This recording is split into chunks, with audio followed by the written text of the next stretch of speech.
somebody starts talking, I want to see if the speakers are working. Hello? Can you hear me? Let's Can you hear me? this over here.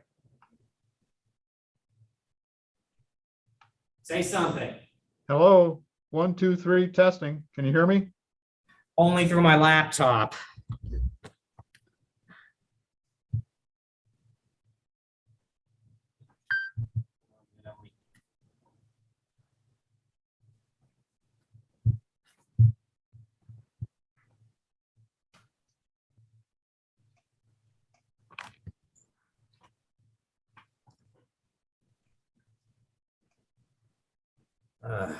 All right, how do I make this work?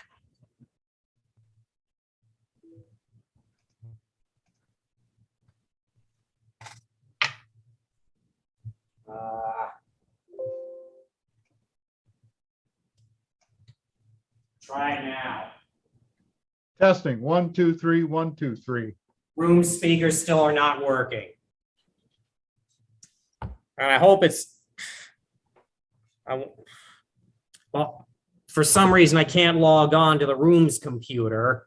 And I hope the speakers aren't tied to it in some way. I don't see how. I've got that HDMI cable plugged in here and the screen is working the projector's working just fine, but the speakers are not. And I have no idea what to do about it. Maybe you should just try powering the system down there in the room and see what happens if you reboot it and turn it back on again. You mean turn the projector off and then on again? Yeah, maybe that would work. Sometimes that works. Okay, here goes. 1, 2, 3, 4, 5, 6, 7, 8, 9, 10. I mean, it's working well with your computer. I can hear you just fine through it. Yeah. So you got, how are you hooked up to it? Is it with the HDMI input? Yes, That should work. I'm sure it worked last time. I wonder if there's a selector switch that you have to select HDMI. There's a selector switch there's an input selector switch, yes, and now nothing's happening. Yeah, but the fact that you had the projector screen working tells me it was hooked up. It Well, may just, He was using his personal laptop for the projector. oh yeah. But when I was teaching classes over there at Ambrose, that's what I always did, is I just brought my own laptop over and hooked it up. I never seemed to have any problems with it, but Well, the projector's working all right. Well, the projector part's working. Let me see if I can. well, see if Hello? the projector, do you have like a remote for the projector? We can't get any of the doors. Yes. Oh, Hey, Robert. I heard that. Yes. Okay. I'll be right back. Robert's going to let you guys in. Okay. Except I'm the only one in this room right now. I don't, which door are you at? I hung up. I think he's at the back door because I think you said the front one was locked, right? No, the back door is locked. Oh,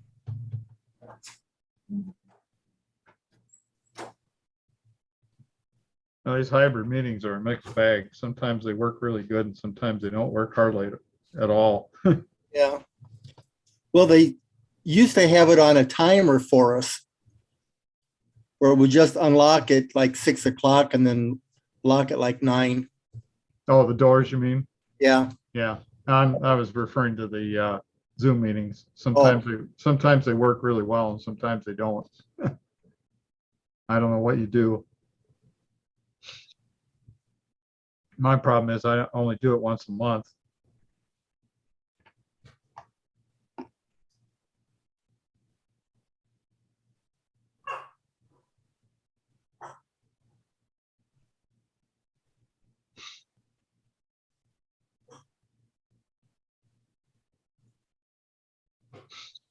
Those coins you got there look like they must weigh about like 500 pounds a piece hanging on the wall there.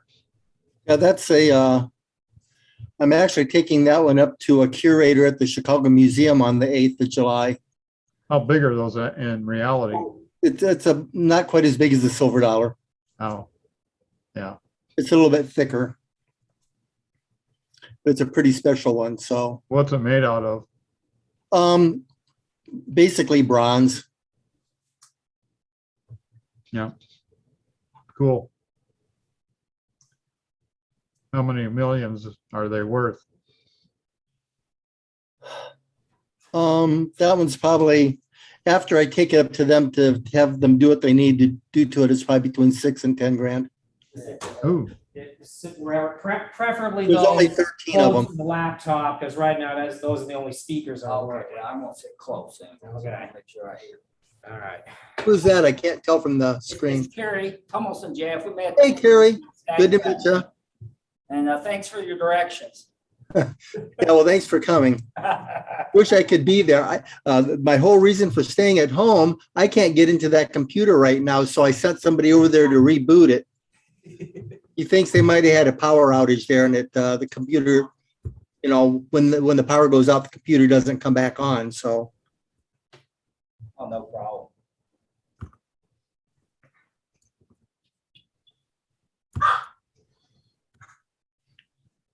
and Kerry, that's I don't know whether Robert introduced himself. He's trying to work on the speaker to get it working. Yes, he did. That's Robert Mitchell. I have no idea how to get it working. And the other professional guy on the screen there is Alan Sheidler. He's also president of the Popular Astronomy Club. past president. Well, okay, past president. Yeah, I guess once a president, always a president, right? Once a president, always a president. As I was waiting for the door to unlock, I was talking to two guys standing outside waiting with me, and they mentioned the pack. You know. Yeah. Here they come. They do lab work down here with like biology stuff, formaldehyde. They do like different classes. I smell formaldehyde.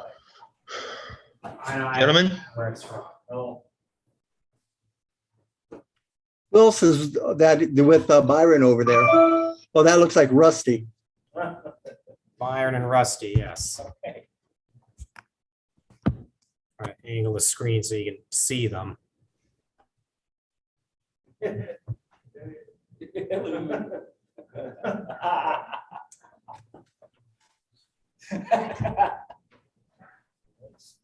Now, is it like this or like that? I can't even remember.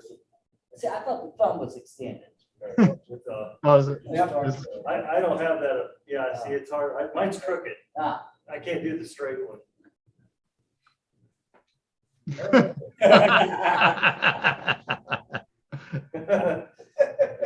Live long and prosper. Yep, live long and prosper. Yeah, we had quite the group Saturday night out there. That's good. A lot. Did you? I'm sitting there. It was too nice not to take the camera off. I had to go off the camera. I had my scope all line. I had about at least 25 people standing there. We were looking at M13. And no, you're more to- I moved it Of course. to the ring nebula. Just as it got there, I had the controller in my hand. I told down. security. All of a sudden, I right started there. seeing all these stars going like this across the screen, and I'm going, what happened? And I look at the controller and it's blank. Oh, you unplugged it. No, I accidentally. Mike. Hello. Turned it I might be off. right back. Okay. Mike. So, yeah, I said, whoops. Yeah, so that was a big whoops. They all got to watch me realign it. Let's see, so, remember me, I met you at that removal party? Yeah. I had fun anyway. Good. Yeah. And so, Ryan, I'm just gonna let you go solo, you know, get this all set up. balanced and everything, you got the mount, you know, North Star. And center start talking, and so what you like, you gotta start. Once you get it on the, you know, going back full axis, start, don't wait, we're turning. So the first star was on turns. And let's move over to it. I gave him across their eyepiece because I'm out there. Because he has trouble centering it. So he, the first one. Oh, and you better sit as close to the laptop as you can. The room speakers aren't working. Is that Sam? That's Sam.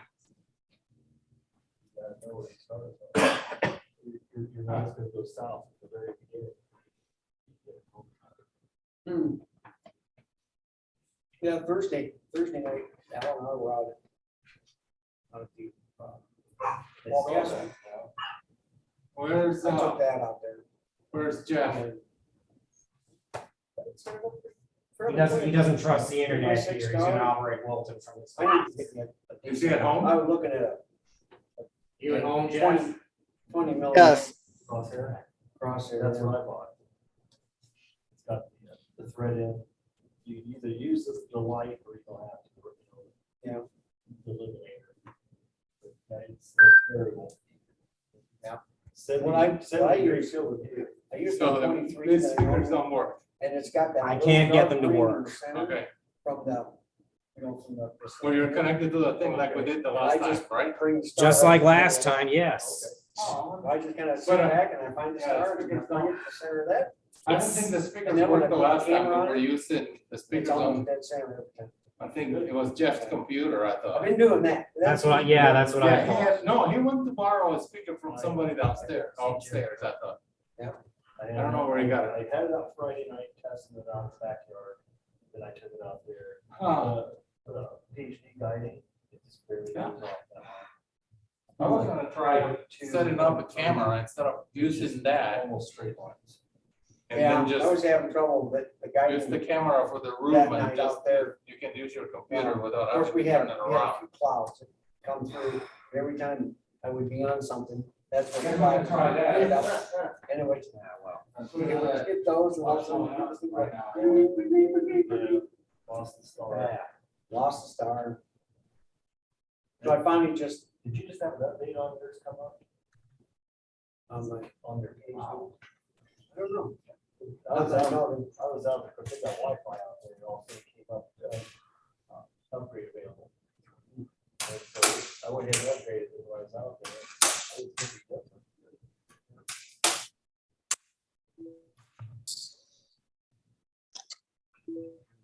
Okay. Will show and tell tonight or what? Just camera. Oh, okay.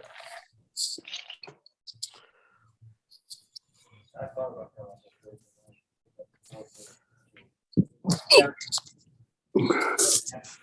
Yeah. Steve, Steve, Steve VanHyfte. Steve Beard. Which I love in one way. How you doing? I'm here. So Hey, are with the we, price- and that's about With all. the we- price of gas, all the Illinois people are calling in. Several of the Iowa people are too. next Saturday. What's that? They've already got 400 campsites already reserved. So For what thing? Invited the city of Hampton to join what is that? Saturday night. Okay. What are you talking about? Outreach that PAC's got set up. Alignment campground. Oh, They've got 400 campers already reserved for the all the campsites. And we got like 600 hits on Facebook. So what's the, It's not bad. They got a big open field. Now we set up in right down in there. The trees are one direction, the trees are kind of, but the rest of it, not bad. so what side are you on? What side are you on Illinois side? Are you on the Rapid City side or what side of the I-80 already. If you go across I-80, you look like you're heading back to Goldie. Okay. Okay, that campground right there. Yeah. Oh, yeah. So we're looking at the river. So yeah, you can see the loft right there. Yep. Okay.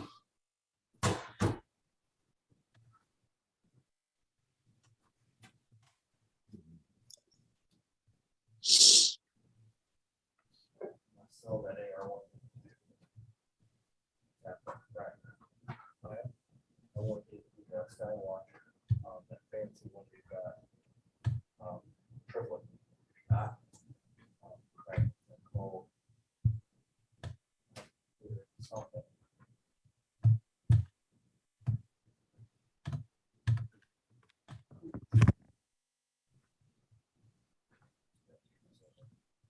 Kind of in the middle, like, you already know that. Yeah, I bought the 100 Eagle stuff. Is that what that? Yours is the.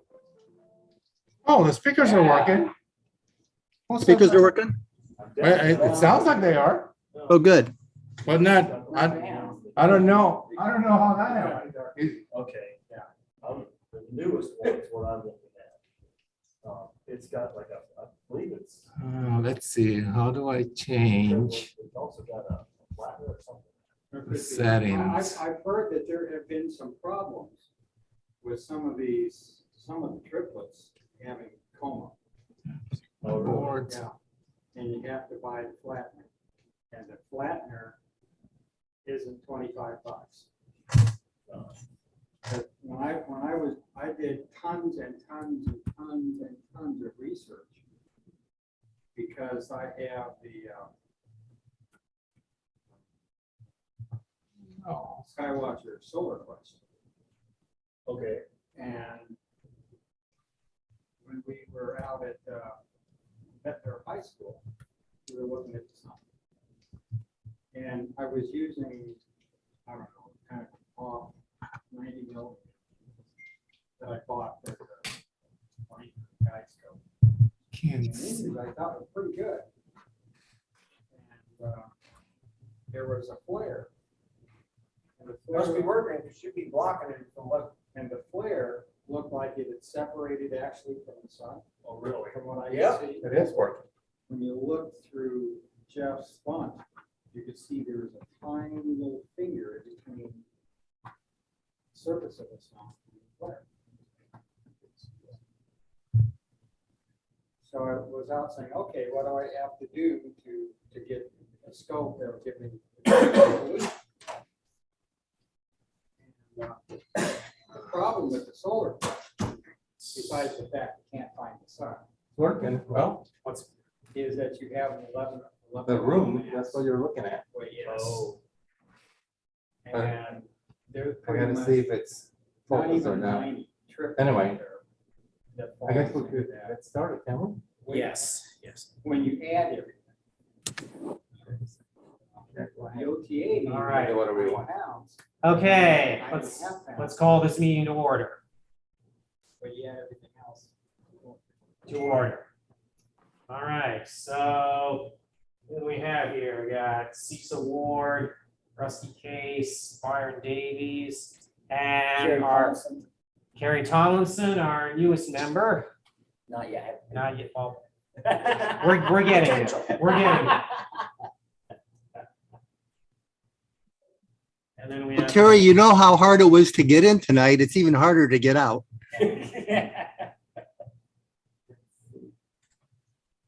And on that note, take extra care not to forget anything in here because you won't be able to get back in if you forget.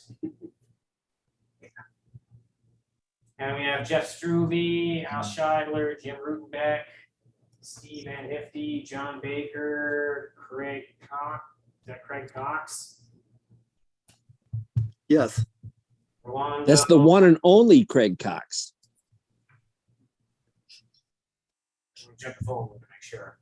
Rolando Gamino, Mike Dannenfeldt, Paul Levesque, Travis Oertel, and Ron Mullen joining us online. And and Sam Santiago is here as well. He is working on experimental setup for us. All right.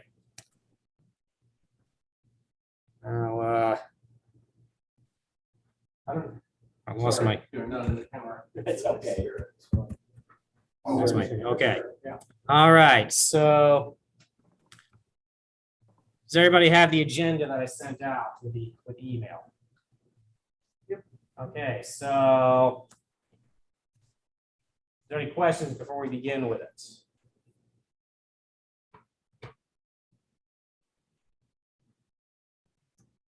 Let's see, past events. The QCA, is it the QCA? Hang on a minute. Oh, wait.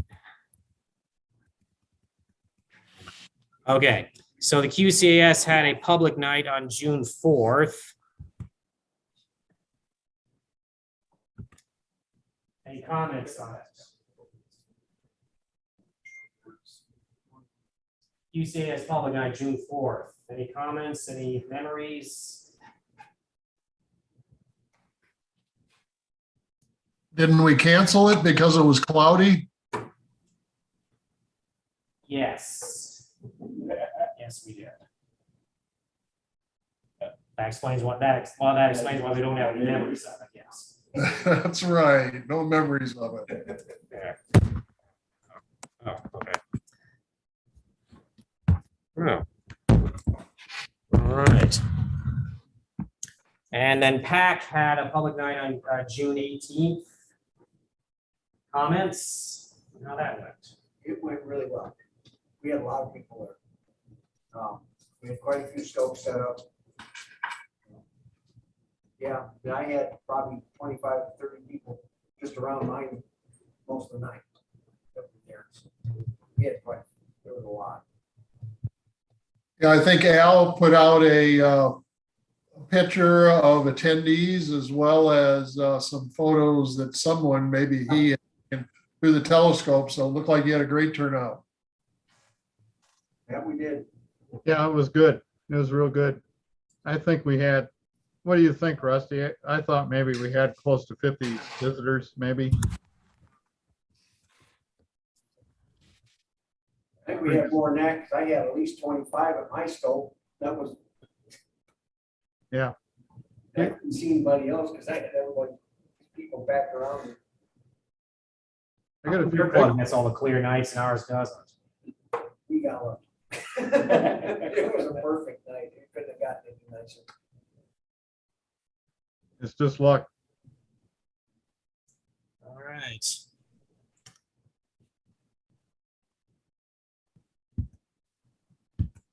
Some upcoming events.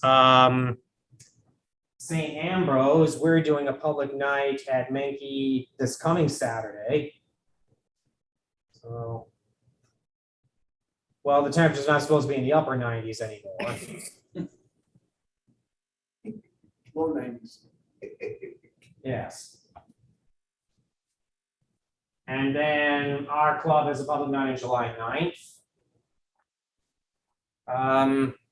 We should start, to start sending out feelers to see who's most likely to come on those events. I'll send out an email reminder a few days ahead of this Saturday's one, and again for the July 9th. And then July 16th, the Women's Outdoor Club requested a private star party at Menke for that night, so we'll be taking care of that. Is this the group that canceled last year? I believe so, yes. Yep. What day is that fall? 16th. July 16th. No, wait, or is it July? Oh, it's July 15th, sorry. Yeah, they want it on a Friday night. Yeah. Okay, so correct, that's July 15th. That is the Women's Outdoor Club at Menke.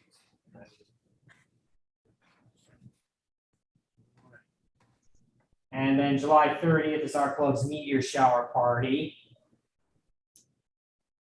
Any updates on a venue for it?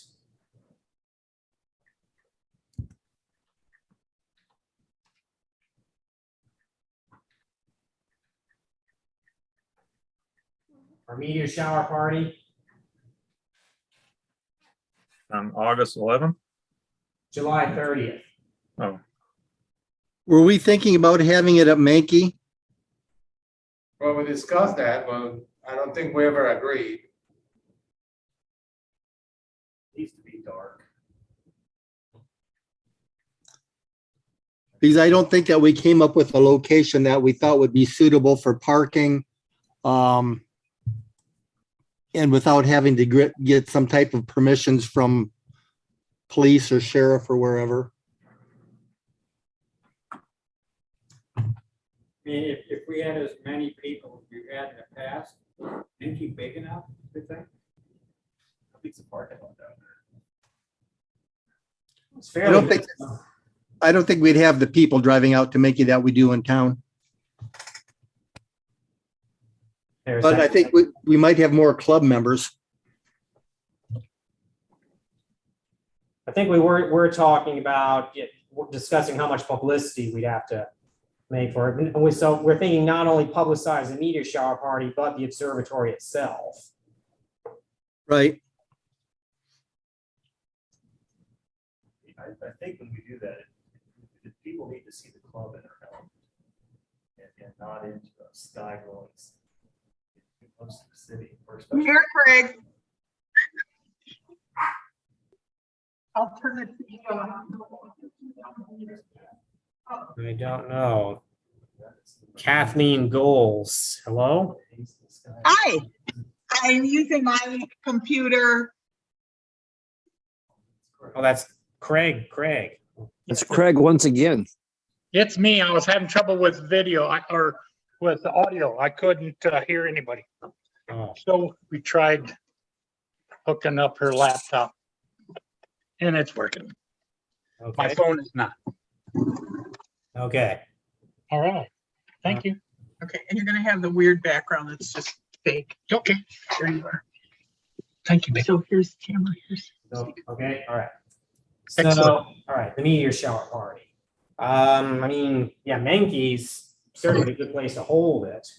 And they made a point that far outside the city, we probably wouldn't get the 400 plus people that we got when we had it at the Pleasant Valley. And the parking area, the parking lot A, it's fairly good size. We could easily fit at least a few dozen cars in it.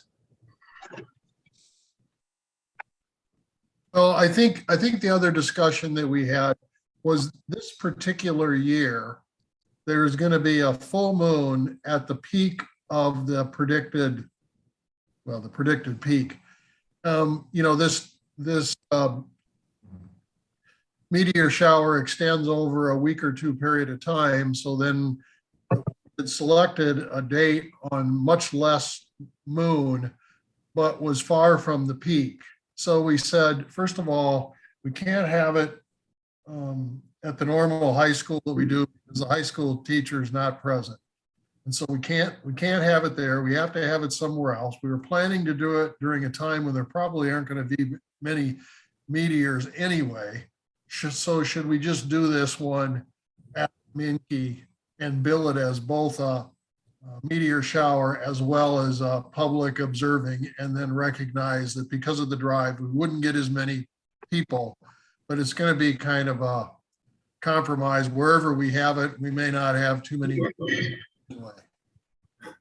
So that's kind of the discussion, and that's what I thought we were leaning towards, doing it at Menke, but maybe we said we'd bring it up with the membership and get their opinion. Thoughts? I'm all for Menke. Myself, I think Menke's the way to go. Dark sky, and like he was pointing out, even though there may not be a lot of meteors, there's a lot of things we can show with the scopes and using EEA. Doing stuff like that, we can wow them with that. And like I say, let them see, what's out there. Observe it, all that. I mean, that's kind of what it's about to me. And everything that we in the club do. Right. Maybe, they'll start talking, more people come out to these public events. Go into a sky glow city, and to me, it's horribly disappointing. Especially right now that there are no planets in the evening sky. Right, I mean, yeah, that's a killer too. We'll be in, when Saturn reaches opposition in August this year, or is it July? Ugh. Yeah, Saturn. Saturn, thinking at least August. I know they kind of. Saturn is, Saturn reaches opposition, I think, on the 14th. That weekend, if you're talking like the 13th or that weekend, I think that's when PAC has their picnic. It's not a public event, it's a club event. I think we're still talking July 30th though, for the meteor shower. Yeah, July 30th, The relationship with July. that would be pretty good. I think there's the full moon is almost right on the peak of the Perseus. July 30th. Yeah. What's the face of the moon, July 30th? And we got the exact phase of the moon on July 30th. July 30th, the moon, I don't even see it here. It's I don't about a think- quarter. Hmm? I think it's about quarter phase, maybe a little less Okay, see, that's good. from memory. That can be something else they can see, plus we can still deep sky.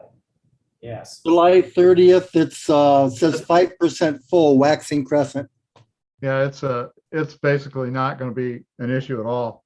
right? And, Saturday night when I was out there, I bet we saw 10 meters. It was Saturn comes up, let me check the rise time for Saturn here for you. Saturn, it would be up at 10 o'clock. Yeah. But yeah, But is that assuming a perfectly flat, clear horizon? Well, it's, let me check the time here. Okay, at 10:15, it's already roughly 12 degrees above the horizon. So it should be, I mean, it isn't perfect, but as far as the public's concerned, you could still target it, I think, from your observatory dome.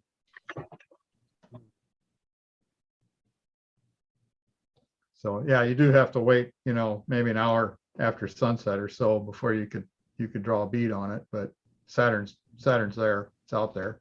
Mhm. And the moon's not there. But if you're going to look at Saturn and Jupiter and that, you could do it in August, and the moon's not a problem for the planets anyway, if you want to do that. Yeah, right. That's the moon, July 30th. And the moon, I'm always amazed when we show the moon, especially at a partial phase at public events. People are really shocked and amazed at how the moon looks when you view it through a telescope. Yeah. Plus, we're going to have Sagittarius starting to come up pretty good probably around that time. There's a lot of stuff we can show. Oh, yeah.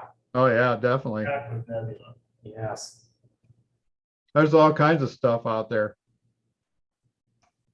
Any weekend you want to plan, you should go for it.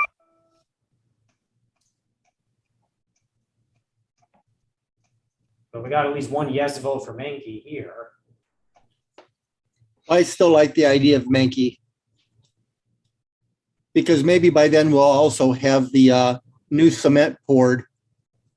It'd be nice to talk to whatever public about what we're doing to the facility. Yes. And any of them that are familiar with it might not even know we've got another dome out there already.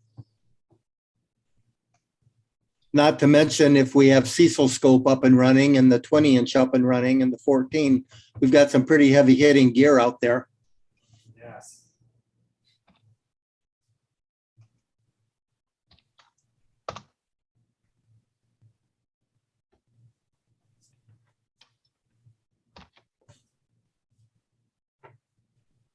I'm not hearing any objections so far. You're not going to get any of us to object to an observing session, Robert. Well, the other good thing about the 30th would be with the moon as it is, even if we don't get a lot of public, all of us showing up there will have a lot of opportunity to do our own imaging or viewing And I think it's a good thing for the public to see people doing imaging and seeing all the different facets of the hobby anyway. So, you know, if you go out there and you've got a project that you're working on, whatever it may be, Messier objects this time of year, or imaging or learning your gear or whatever, it'd be a great time to do it because the weather should be nice. And with the moon gone, you're not going to have to battle that either. So. And I'm thinking with the dark skies, we might even have an opportunity for the folks to see the Milky Way for a change. Yeah, Yes. that was really prominent out there Saturday night. That low humidity, oh, it was nice. Perfect place to view it. Yeah. Now, if you're gonna do it on the 30th of July, you know, Sagittarius and Scorpius, yeah, it would be really good. There's a whole bunch of objects out there. Mhm. Yeah, shooting live video would be. Yeah. You have lost the show.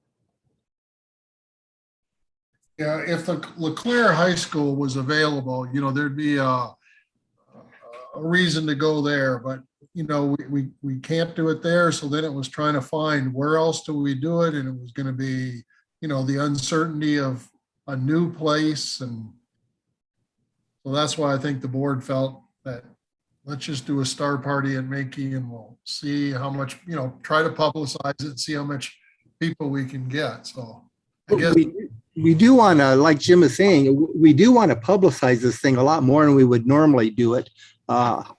I'll try to figure out a way to get something on the TV again, like we've had before. Again, hopefully we can get those big scopes all running the way we want, because that's a good plug for this too, you know, for people to look through some of the bi-state area's largest telescopes. I could contact communication marketing at St. Ambrose. So if we are going to have it at Menke Observatory, I mean, that's our facility. So maybe then our communication marketing would count that as something within their purview. I can't promise anything, but I'll ask.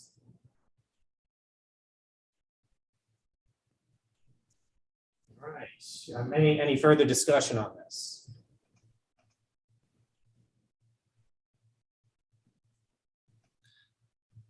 Not on that one, but I did want to add, I had on June 4th, we canceled that, our public night for the QCAS, but I did hold a solar viewing event at the Ice Cream Social at Riverdale. And I had about 30 people look through scopes and talk about them and that. And we actually had a politician show up and had to have her picture with the telescope taken. That you'll probably see in some kind of an advertisement for her. I forget her name. Crest, Not a very good politician. then. Just a politician. I'm not a very political type, I guess. I don't know. Yes, I never see any political views from you on Facebook. I know. I talk, I don't listen. Like everyone else on Facebook. Exactly. Right. Okay, do we want to firm up that we'll just go ahead and have it at Menke then? Shall we do that? Yeah, I'm all for it. Yeah. And then I think this was a rarity not being able to have it at Pleasant Valley Junior High. I think it's just a fluke that Ian happens to be out of town at that time. Long time ago, like Do before. we have to make a motion and vote? No.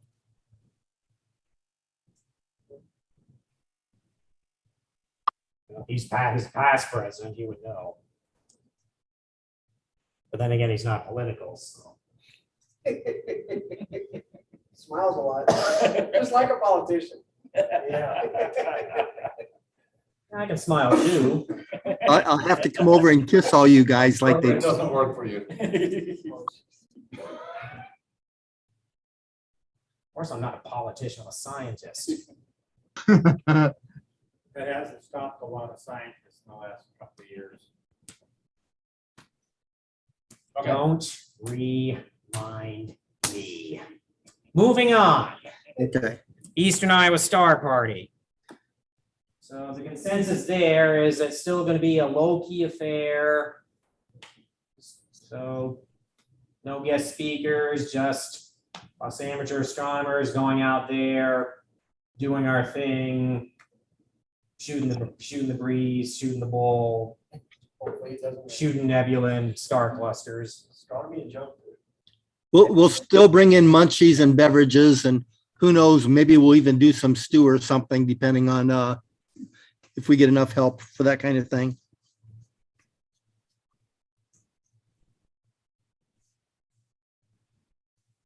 So pretty much enough said about that. Now, I just got an email request from the Summer Research Institute here at St. Ambrose. When it was going on in full swing, I do a private star party for them at Menke Observatory at some time during their 6-week run. I need to email them back, get details on when the institute's happening and what days they think look good, compare them to our current dates and get back to them.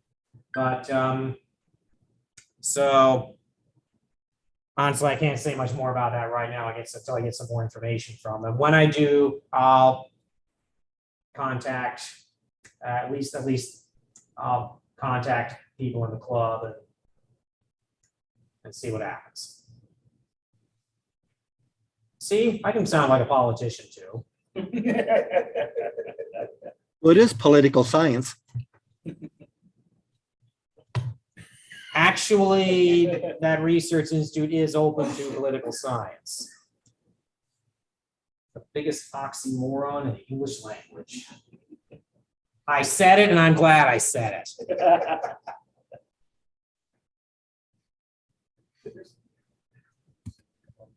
All right, where's my agenda here? Oh, you're in there. And one other schedule that you don't have on there is for August 3rd. I don't know if that's still considered tentative, but that's the youth group at observing session at Menke. August 3rd, yes, yes. And that one, I think between Dr. Mitchell and Jeff had put out a message that there was a potential to have like 50 to 60 attendees. So that would be a big group for us. At least, yes. Yep, I think I had a half a dozen people say they would participate in that, so we'll send out reminders. I think Cecil said he would. I think Travis said he would. I think John said he would. Unfortunately, I'll be out of town at the time. Is that what, Tuesday? Yeah, I think so. Yes. I get Yes. 4:30 in the morning, no way. It's on Friday or Saturday at the game.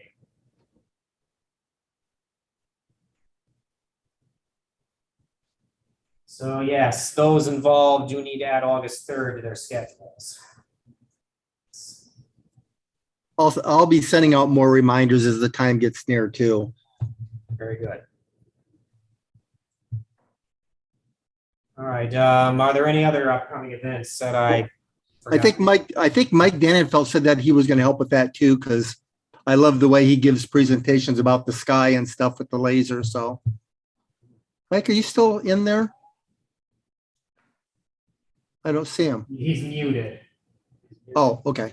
Oh, I see you. Okay, I'm sorry about that, Mike. Yeah, you bring the laser Yeah, because mine's weak. yeah. And that's what date? I got it on my calendar, I know. That's August 3rd, I believe. Okay. Yeah, I have that too, so I'll be there. Yeah, That's at Menke. yeah. Yep.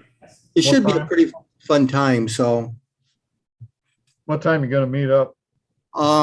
I don't know. I like to get there an hour before sunset to get the buildings open so that they get aired out. But you know, your normal kind of, yeah. Ellen, thank you. You said that you're going to be there too. I should have got that email. And yeah, whatever time it takes you guys to set up to do your own thing. I've got plenty of things I can talk to them about. What if you guys normally don't get there till sunset for setting up? But like I said, I like to get there an hour before sunset so I can open up the buildings and, you know, at least get the temperature inside a little bit better. So. All right. Is there anything else?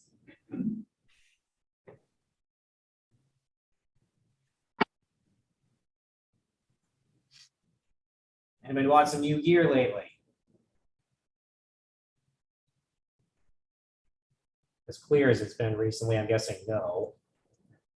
I don't know, John Baker bought something. If he's not too shy, maybe he'll tell us what he got. And ASI 6200 mm. Oh, ASI 6200 mm. What's that? Monochrome camera, high end. full frame sensor. Got a big throat on your optical train for that one. I was over at Jim's house the other night to figure it out, figure out the filter wheel and everything. And Jim attached it to his 6-inch APO and got some really fantastic pictures out of it. Mm-hmm. Yeah, so for people that don't know, John's for quite a few years have been using his Canon full frame camera. So this, I think, is his first plunge into a Astro camera. Yeah, he's kind of going whole hog on getting one of the cameras. High end. Yep. Yeah, it's a whole new workflow. I need to figure it out. It's easier to do darks the next day. I don't know. I wonder if this works. Yeah, I'm not that far yet. I'm still trying to. Speakers work. Speakers work. I'm just like, oh God. Could you say that again in your indoor voice, please? Wow. Did we lose it? We lost. Okay, try it now. For what? Okay. Okay, that's good. Talk again. Testing. Say something, Jeff. Somebody say something. Who says something? Something. Okay, that's better. We're getting blasted here. Yeah, you need to choose the right speakers. That's why it's not coming out. Oh, I know what you guys are doing. Okay, that makes sense. Okay, now we can hear everybody. God, that was bad. Well, us here in Zoom land weren't really sure what y'all were doing. Oh. We were going deaf. That's what it is. Getting our ears wrong in here. Oh my God, stop whining. What? Hey? Stop whining. Anyway, going back to new gear that anybody has bought recently. Well, I bought a nice crosshair eyepiece. How do you pronounce that again? Savoni with the illuminated reticle. It's got a 72-degree field of view. So it's very nice when you're lighting a scope for your star lights.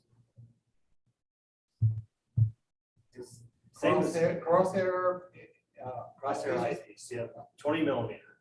72-degree field of view. I had an old one that was you could hardly see anything. It was so narrow. Yeah. So yeah, it is. But this is very nice for lighting the telescope up. I bought the 100 best astrophotography targets book. I bought that, and then I got another atlas for astrophotography. It shows all the everything, like sharpless, Abel or Abel, whatever it is. Abel, which the sharpless is there's a ton of sharpless, nebula stuff to look at. Of course, the celestial amounts don't have the sharpless coordinates. Just The catalog? Yeah, the catalog on the hand control. Just It's pretty dim, I think. They are. Well, They're basically dark nebulas. But I'm trying to remember. There's a few that are bright, like the tulip, and then there's. You look on there, it's by scale. And Well, there's there's some some different different designation besides sharpness. There's a number. Yeah, some of them, some of them share the NGC catalog too, or the IC catalog, but there are a lot of sharpless that are on there. They do not share a designation with any of the others. Dark nebula? Well, their emission and their Emission, reflection, and Reflection. and absorption. There's both, and it shows you on the chart, by color, as far as what the magnitude is, that they're, bright, dim, or faint. So it's kind of helped me out when I want to look at things I haven't taken pictures of. It's getting kind of bored with the same thing. This is really, there's a lot of stuff in here. So at the last meeting, I think you said you ordered a SkyWatcher 100 millimeter ED F9 refractor. Has it arrived and are you happy with it? Who? Cecil? Oh, it's me. Actually, yeah, and the thing of it is I wanted a higher resolution scope for my SkyWatcher Solar Quest, which is an automatic, supposedly, theoretically, mount that will automatically find the sun and hold it. And that was the only scope that really worked. But I've been having a heck of a time trying to find the sun with the mount.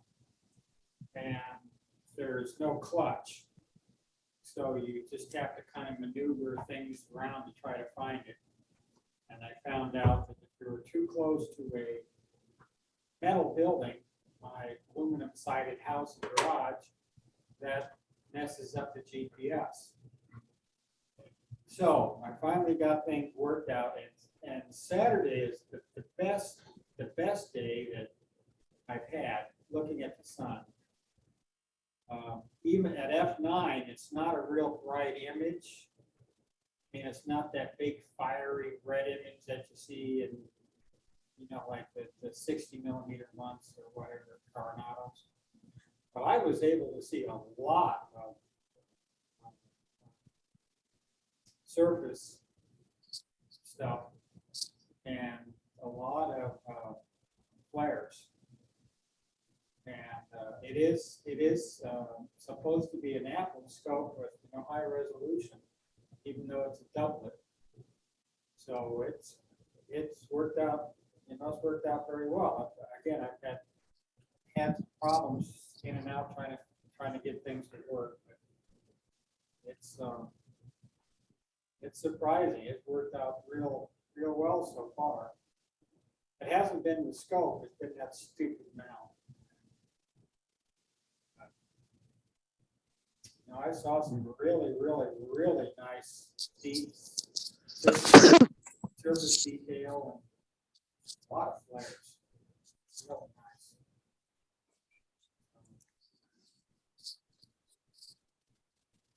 Yeah, the problem with that mount is a max of 11 pounds.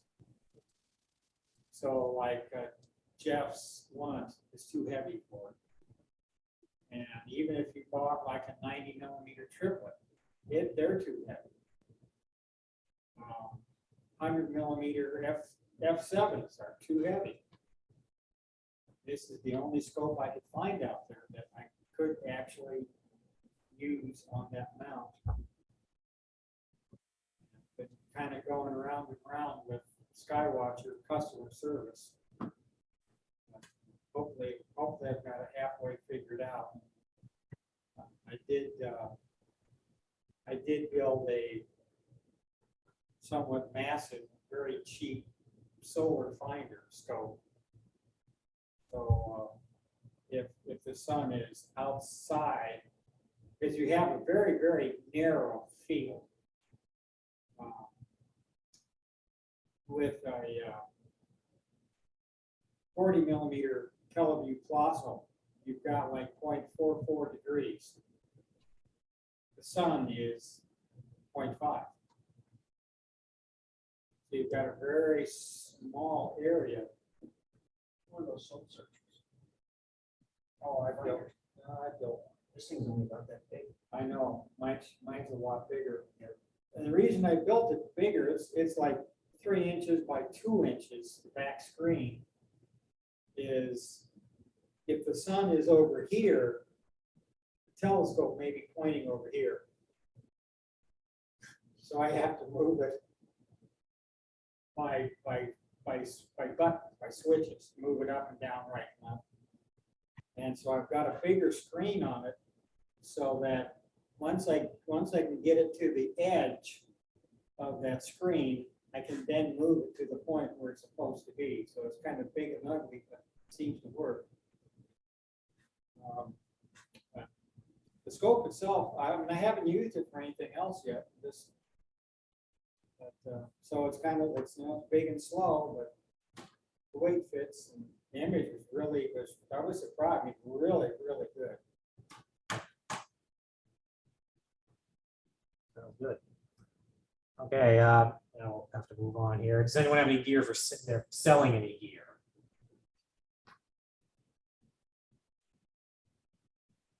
Excuse me, back to the newer gear. I've got my binoculars finally came in. Oh, look at that.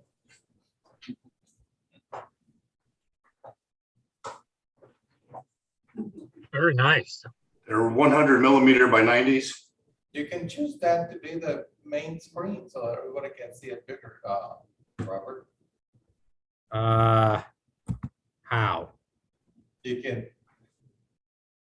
can choose on the top up on the right hand upper corner where it says view, just choose speaker. There you like go. that.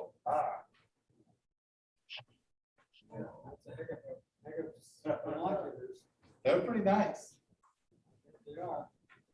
Those are 2 full-grown telescopes glued together. Yeah, that's pretty much it. For bird watching. What's that? What are you gonna watch when the penguins in Antarctica? I got a 25 by 100 bird watching from I got 5 miles 25 by away. 100. You know, Here those two. They're nice. I looked through them last night. They're pretty nice. and you don't got a local swimming pool near you now, do you? Oh, Watching the bikinis? no, just a bunch of trees. Okay. So maybe you'll bring those out to a star party and we'll look through Sure. Yeah, them. they came with 18 millimeter lenses, eyepieces on them. So Yeah, we got to put a couple of zooms in there and see what happens. yeah. So like Sam said, he came over and we were looking through him last night. After he left, I was able to see the Ring Nebula. It was kind of, it wasn't real crisp, but it was there. You could see it. And that was in my backyard with light pollution.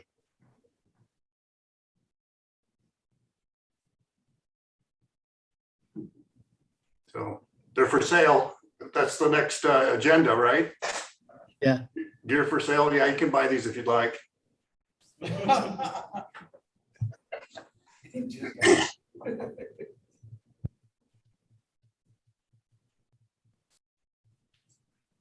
Anyone else actually selling gear? Yeah, so this is Jim. I've got a couple of telescopes I'm planning to sell. One is my Explorer Scientific 80 millimeter ED. That's an F6. And I would, offer it with a 2-inch Explorer Scientific diagonal, the Explorer Scientific field flattener if you want to use it for astrophotography. And it also comes in a nice case. I was thinking $650 for that. If you didn't need all the accessories, we could negotiate. The other thing that I have is the telescope that Cecil just bought, the SkyWatcher ED 100 F9. That comes with a dual speed focuser tube. It does have, yes, it has tube rings. And then a Vixen style dovetail, comes in an aluminum case and a straight through finder. It has a very nice star test. I traded this for another telescope that I had for sale. And I took that in trade, but it does produce sharp images, nice star test, nice condition. And I was thinking $550 for that. So if anybody's interested in either of those scopes, contact me, please. One thing you'll find with SkyWatcher, you get that trip, I think they all come with a 2-inch dichroid. Right? Oh, I got that one. Yeah, Max's off. I've already sold it. Without even I didn't like it. I put it in like a zombie. Yeah. I didn't. Yellow. Anybody else have anything for sale? Scratch rack. Anyone else, anything else for sale?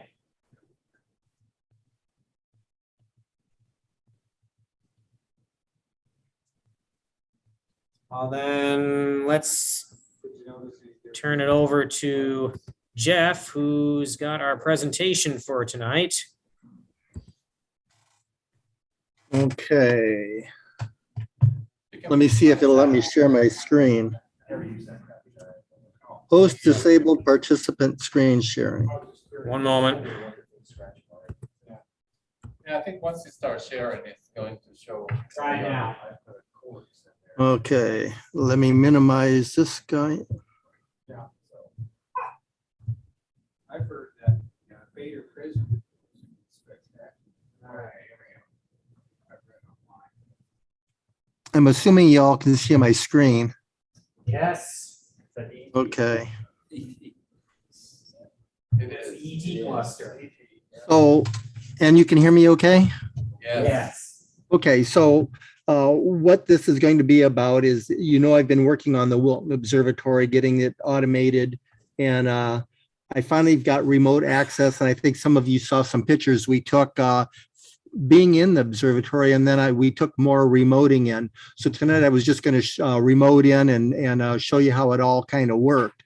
So this is my actual home computer you're looking at. We got the Zoom meeting going on, and there's a application called Splashtop, and that's this icon here.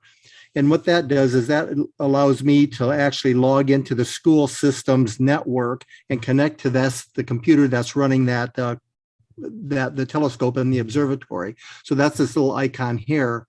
So when I open that up, this is actually connecting to the computer inside the observatory in Wilton. And this is, we're doing this in real time. So this is their computer. So I'm going to go ahead and log into that from here.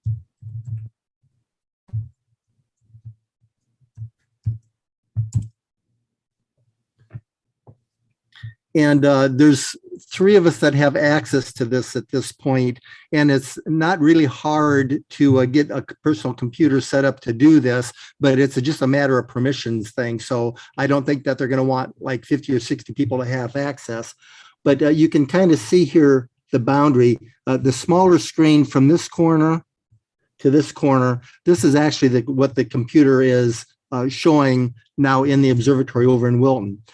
Now, to make this easy to use for teachers and whoever, I kind of put the icons in order on how I want them to start up the applications on the computer. So the first thing I like them to do after they are in the building or remoting in is turn on this camera. And this is nothing more than a little webcam that's sitting on top of the breaker box in the building there. And this is so that they can see if somebody's already working in there. And of course, it's dark right now. If people were working in there, they might have lights on, they might have the doors open. You could probably see some shadows in there. But since you can't see well, the next thing we've got is an outlet. It's the second icon. And when you open that up, you can scroll down and turn on the red lights in there. Cool. So now we've got the red lights on inside the observatory. We see nobody's in there, and it's good to go. The next thing is, the first thought was that they wanted to be able to do this from any place in the world. So if they wanted to share with, I don't know, in Dubai or somewhere. And I don't know exactly what plans he had. That kind of got shot, but they've got what is called the Boltwood Clarity 2 weather station in there. And I don't have this completely up and working yet. This is the third icon here, but it tells you that it's a little bit damp out. It's very light yet. This is true. What I can't get working yet, and this is by Diffraction Limited, they're going to help me work out this cloud sensor and the wind speed. So this is actually a weather station that is on top of the building, and it'll tell you the weather conditions out there, whether it's raining or how light it is. This is what the applications will use when you automate the observatory. Let's say I want to take a picture of 7 or 8 different objects over the next 2 weeks. It actually looks at this weather station to tell if it's clear enough to go ahead and automatically open up and start imaging. And that'll automatically open up the observatory, slew the object, take whatever images I want, and then close for the night. This again is not real necessary for what their current goals are, in that we're all in town. We know what the weather is. We know what the skies are like. So this is just going to be something that I want them to do out of habit. So that is actually the third icon. The fourth icon is where all the cool stuff happens. And this is called Mount Wizard 4. And some of you have heard me talk about that. And this is the application that actually connects through ASCOM all of the camera drivers and the focuser drivers and the mount drivers in the building, and the filter wheels, dew heaters, anything you want like that. So that'll pop open here in a second. So I'm going to put him on top. Let me see if I can get rid of this guy here.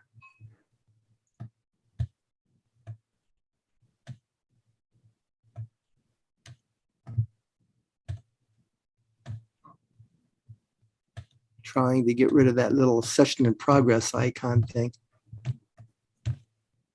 There we go.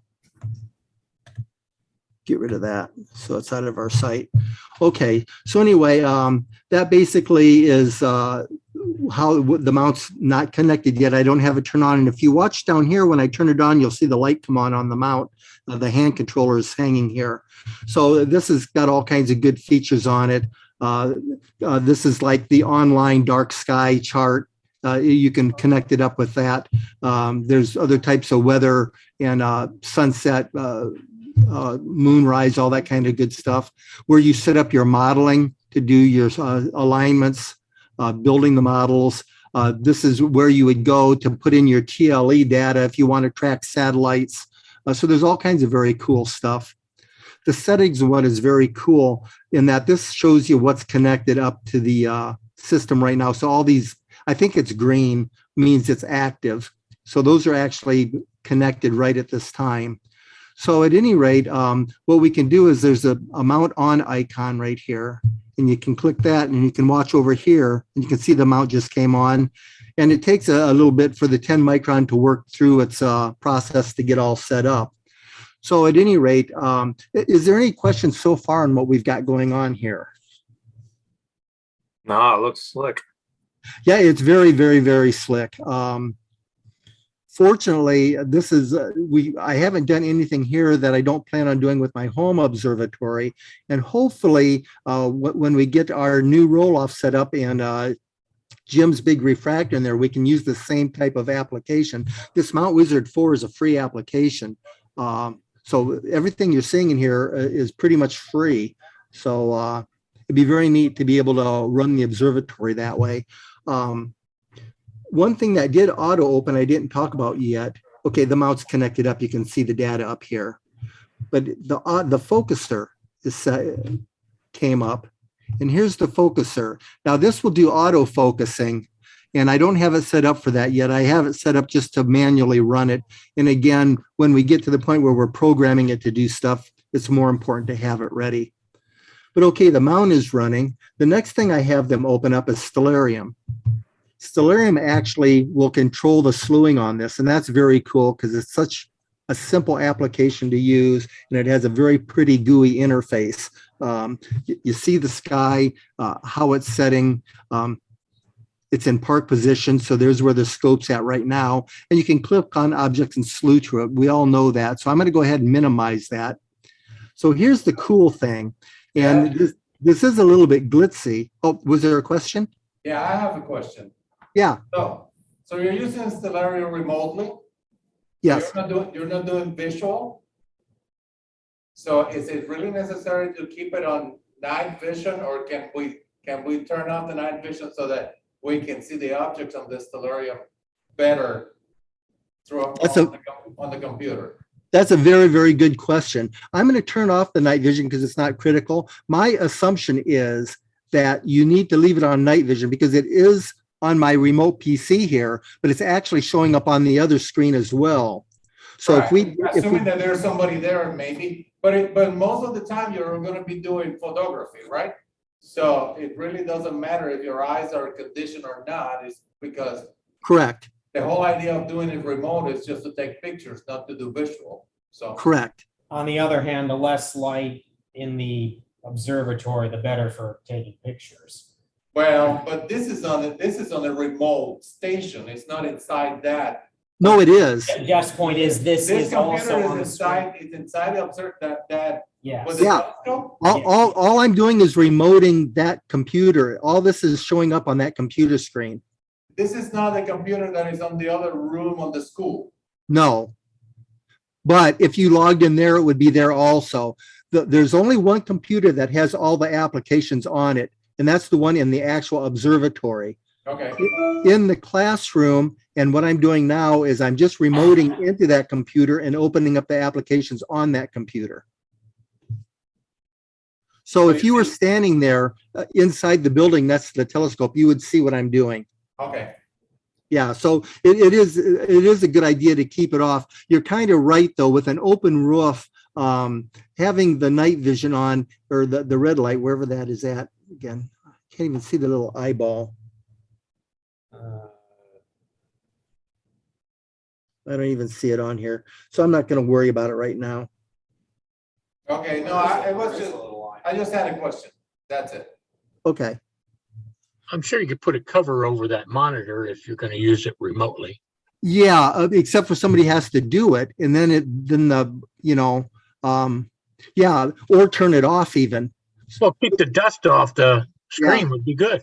Yeah, exactly. The whole thing would be is having people remember to do stuff. Before we logged in tonight, for some reason the computer was shut off. So I don't know whether Windows did an update or if somebody went in there and didn't do a restart, if they did a shutdown or if the power went out. But you can't remote in if the computer isn't on. So I just want to keep things as minimally impactful to them as possible. But yeah, a cover on there or just shutting off the monitor would work. So good question, Sam. So any other questions? Okay, we'll keep going. So the next thing we're going to do is we're going to come over to this application, and there's this little tab that says dome, and it gives you all this information about the dome.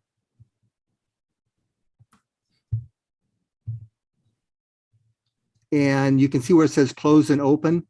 I'm going to click on open, and what'll happen if the driver doesn't drop, it'll open the roof and it'll raise the computer so you can watch that little screen there. So I'm going to hit the open button. And you can see the roof just opened.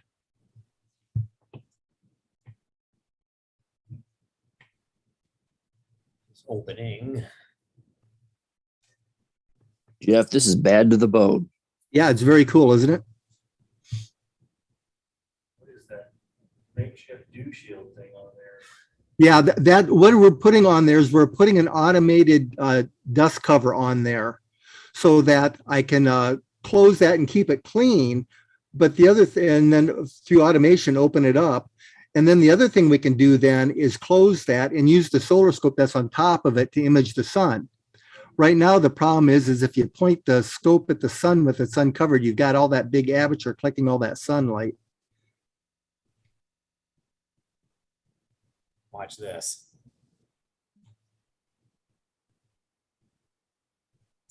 Now that little box, can you still see my cursor? Yeah. Yes. Okay, that's the focuser. You can use that by hand. The focuser is right there, the motor.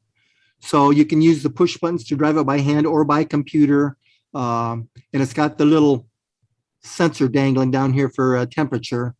And unfortunately, that does work too well, and it's not calibrated yet, so you have to knock it around once in a while. But I think I've got the ASI 174 monochrome camera on that big scope right now. This is a 12-inch? Yeah, it's a 12-inch f8.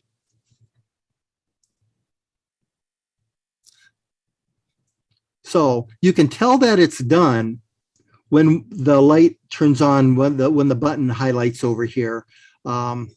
It's probably all up and running, but again, I gave it a little bit of time because I didn't want anybody to start doing anything until the mount was already all the way up. So you can see now that it shows that it's open. So now you're actually available to do whatever imaging you want.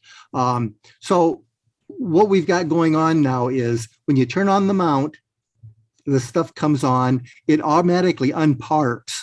And I kind of don't like that, but I guess it is what it is. So if you go into Stellarium, go to Stellarium, and we want to slew to an object, we'll go over to Vega. You'll just click on Vega like you normally would, and it's Control 1 will start slewing that scope.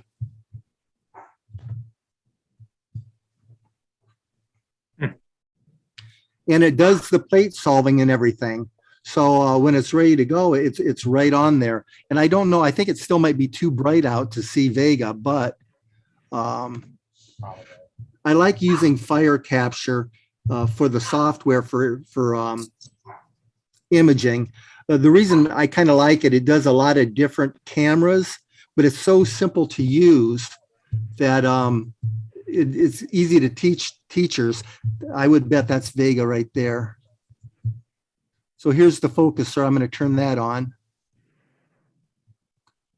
And see if I'm going the right way to focus. Something. Hang on here. Let me see here.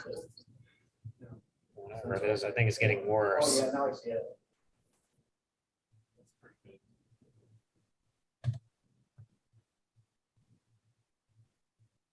We'll take that and see if that helps. No, that's not going to help.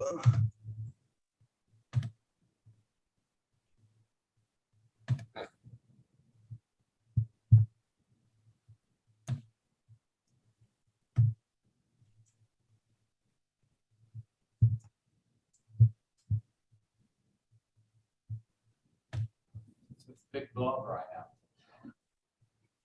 That's what we're looking at, right? Yeah. Yep. Yes. You see the donut.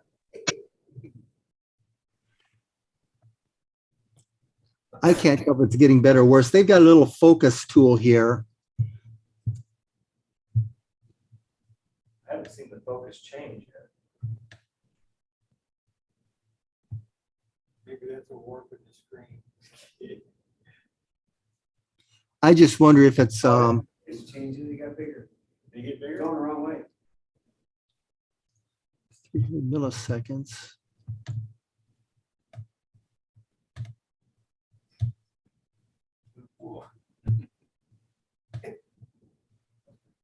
Yeah. Lost it.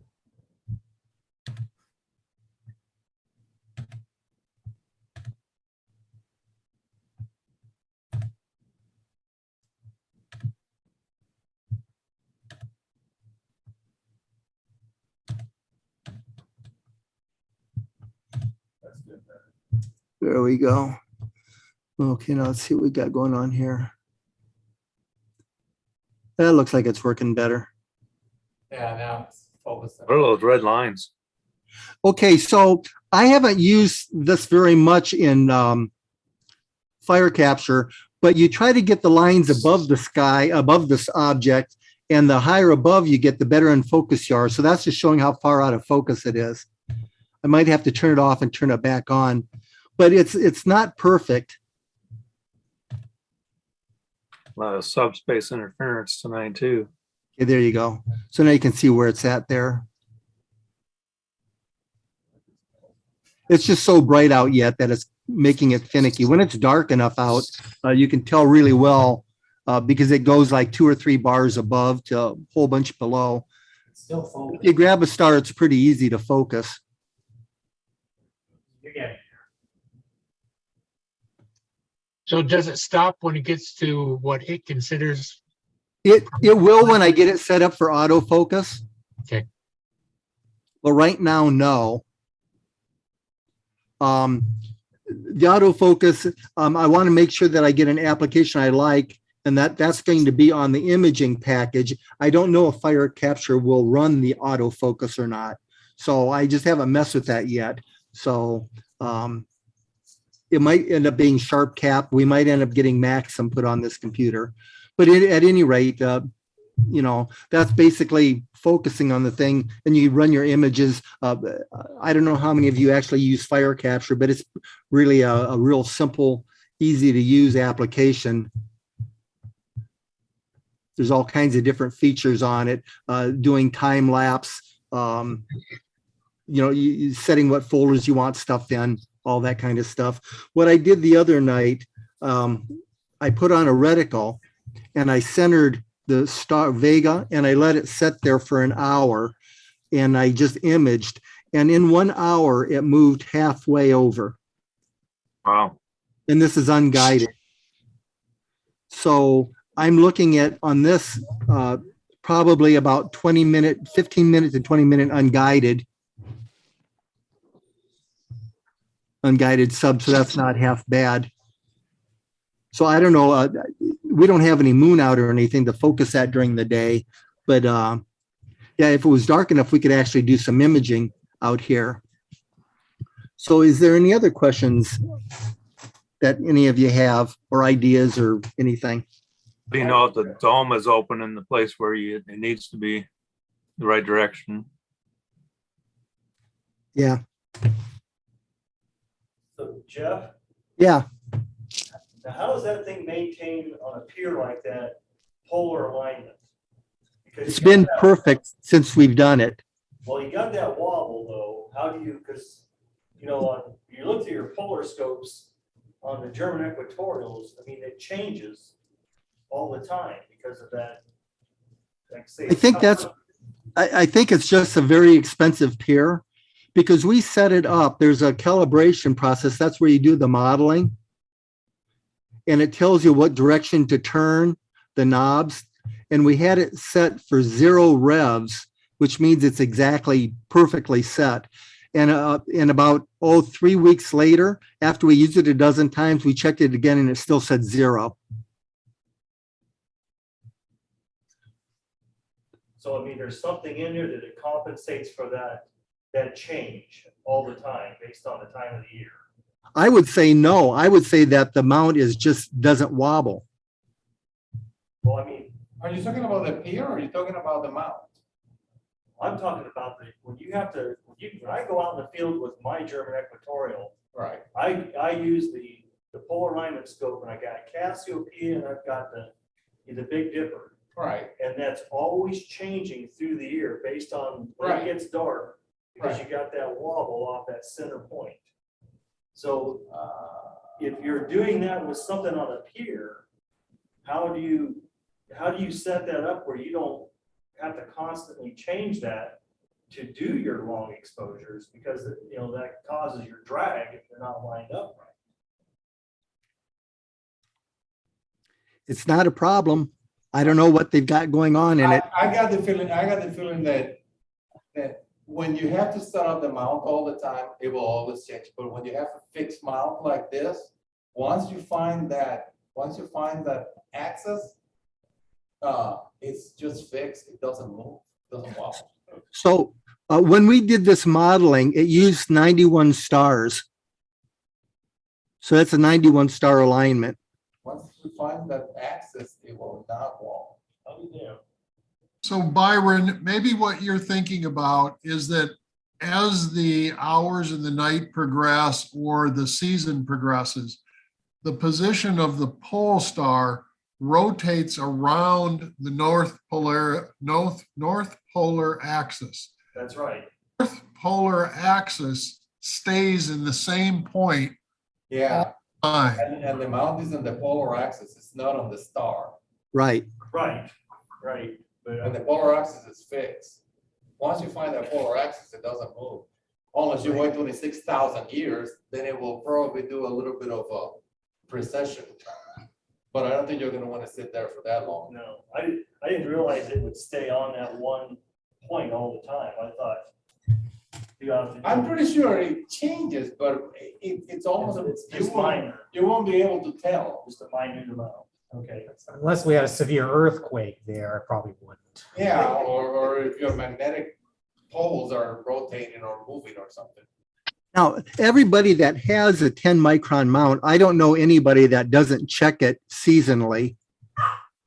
Because I would think, you know, especially our temperatures going from 20 below zero to 100 above, that, you know, it's metal, there's going to be changes. So I would assume that you just double check it a couple times a year. But it shouldn't be that far off. Again, with this maximum alignment we do, with this scope, you know, it probably should really easily do much more than, you know, a half an hour unguided. And now with the sensitive cameras that we have, you know, moving more than a couple minutes is, you know, highly unlikely.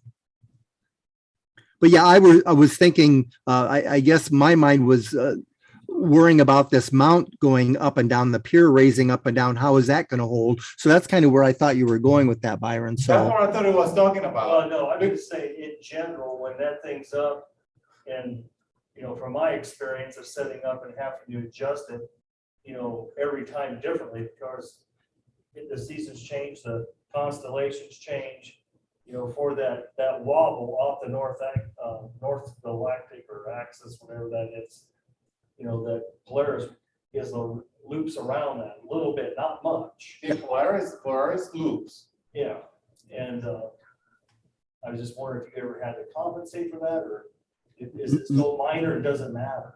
no, it's just another star. We're not pointing at, as was mentioned, you know, it's with the celestial pole. So it's at that point that it doesn't rotate. So, you know, every star is going to go around that celestial pole. Polaris does quicker because it's closer, but we're not really aligned to Polaris. So. I guess I'm doing it the hard way. Well, I don't know. Different mounts have got different tools that they use. I mean, this has got a balance routine on it where you know, you press a button and it tells you where your weights are supposed to be. So it's pretty cool. I don't know of anybody that puts a guiding system on here. You can guide it, but no one's, you know, have never found anybody that's found the need to do it. It doesn't sound like it needs it. What's that? It doesn't sound like it needs one at all. No. And that's why I've, you know, not worried about it. But, you know, yeah, exactly. So I got another question. What is the, is that got like a rain sensor outside the building that prevents that roof from being opened up if it's raining outside? If somebody was to hack into that thing, it wouldn't allow it to open and get rain in there? They kind of couldn't. It's got a good firewall in it? Yeah. Even if you go in the building to try to manually open it, that you would play heck doing it. And they've got security cameras around. So, yeah, I, you know, nothing is perfect, of course, but you know, you have to have some kind of a strange guy that wants to hack into us, you know, a farm community's observatory and mess with their gear. Yeah. They have to know that it's there. Probably. Yeah, exactly. People do stupid stuff like that all the time. They can hack into something, see what they can do. It's kind of work. That's kind of vulnerable in the weather that it broken up. Nobody's around. Any other thoughts or questions on this thing? So have you tried any other apps other than SharkCap and the other one? The only other one I used, and I'll see if I can find it here, it's the imaging application on and since I got the other camera hooked up, it won't connect up here. But the application that comes with Mount Wizard 4, they use for modeling. It's pretty simple too. You can use it for focusing and expose one image if you're just trying to center something in particular, or this expose end, you can tell it, expose until I'm done. And so it has got a simple imaging application here, but I wouldn't use it for that, for actual imaging. They don't have any, I've got Sharp Cap on here for them and Fire Capture. And I think that's it for imaging software. I think I've got the Attic one on here also. I can't think of the name of that. You'll probably remember that one, don't you? Yeah. One is called like Dusk and the other one is called like. Yeah. I think, something like that. I've got those on here too. And Infinity is another one. yeah, maybe. Yeah. Yeah. So again, what I want to do is, I don't think that the Attic one worked with the ASI cameras, the ZWO cameras. It The fire. well, I don't know. Only if you have, I think it works with ASCII drivers, but I'm not sure. Yeah. So I think that's why I went with the Fire Capture one for the default program for them, is because it worked with whatever camera was there. So chances are, if they really get to the point where they want to automate this thing, I'll probably make them buy something like Maxim. Try Nina. I've got Very positive. Yeah, I've got Nina on mine, and it might be a little bit too complicated for them. I've got Nina and I've got Voyager to automate everything, but and I think for an actual astronomer, that's one thing. There are 13 people roughly in my mail list at Wilton School Systems that kind of know about this stuff. Nobody really wants to learn it, and that's kind of why they've asked me if I would go ahead and run it for them throughout the year, and then they would pay me, and I just, that donation would go to the club. So I've got a name tag now to get into the building. So if I need to do something in the classroom, I can, but it's complicated enough for them that, all they want to do now is go over there and put in an eyepiece. So I've got documentation to tell them how to take off the camera, how to put on an eyepiece, how to turn on the computer and use Stellarium to slew to things where they don't have to open up all this stuff, and the instructions how to put it back to normal. It's like buying a Ferrari and having somebody drive you around town. What's that? It's like buying a Ferrari and having somebody drive you around town. Why spend the money if you're not going to drive it yourself? Yep, that's exactly what it is. But you know what? I'm not complaining. Yeah, I realize that, but I mean, it's kind of silly. I mean, you spend hundreds of thousands of dollars on all this equipment, and you're afraid to touch it. Yeah, and we're not, there's a lot of other stuff they bought. They bought a spectrographs, not the little grading ones, but the big goofy thing you put on the scope, and they've got a FLI, an FLI filter wheel with Astrodon filters in it, wide, broadband, narrowband, and these specialized ones to measure mercury, or I don't know what all he's got over there. It's just they spent a ton of money. So and they don't really even have a curriculum. I asked them to send me PDFs of what they're teaching their kids, and I'm supposed to find objects and things that they can do at the observatory that will support what they're teaching them. So I've seen some pictures that you posted that you've taken with this. Were those used with an OSC camera or a monochrome? Yeah, those were just monochrome single exposures. And now, no filter? No filters. They've got their Attic camera being repaired, and it's also a monochrome, but that's when we're going to put the big filter wheel on. And I did talk to them about buying a one-shot color, and I forgot which one I was going to have them get. It might be an 071 or something like that, a moderate priced one, because I said, you got the fancy monochrome with the fancy filters. If you're doing something critical, you just need a quick, easy to use color camera just for your default camera on this thing. So they'll be getting that. They've got a pretty good budget every year that they can sink into gear. So we're adding like an 80 millimeter triplet to go on top of this. And that camera, I've got another finder scope, a right angle finder scope coming to be on here. We've got that automated aperture cover, dust cover coming for this.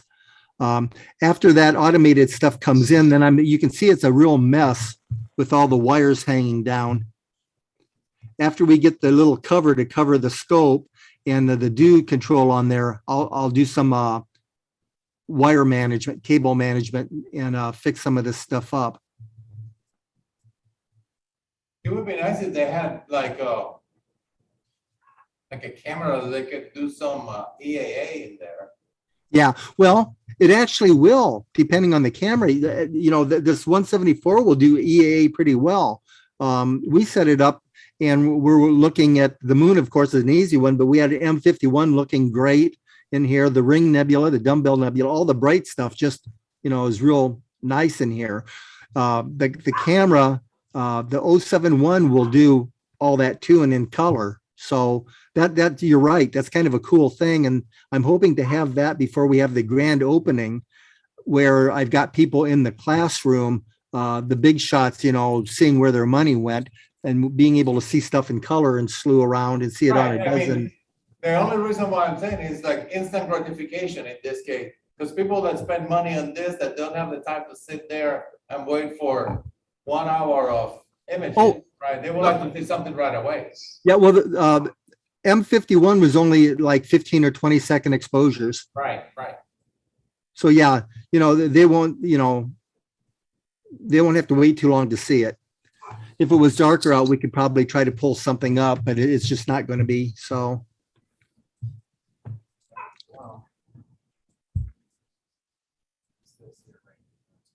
Any other questions on it? Rain disaster? I mean, just even if somebody, they're talking about allowing access overseas, what if somebody's not monitoring the weather and just opens that thing up? No, there is I thought there was a sensor in here that's what that cloud sensor is supposed to be doing. Yeah. That's what they're supposed to do, what they don't pay attention to it. Yeah, but the sensor is supposed to do it for you. If it senses that it's cloudy and it's going to start to rain, it will shut down or will close. It'll close it. That's what I'm saying. There's a fail safe there that keeps that from opening up for somebody who's not paying attention to it. I think they'll probably keep it from opening too. That's what I was wondering. See, a lot of the applications like Nina and SG, what is the SGP or whatever it's called, a lot of them will detect cloudiness anyway and shut stuff down as far as that. But what this sensor will do also is you can set it for what percentage of clouds you think it's okay, what percentage of wind, what amount of light works. I mean, if we're doing satellites, you know, you can have it be light.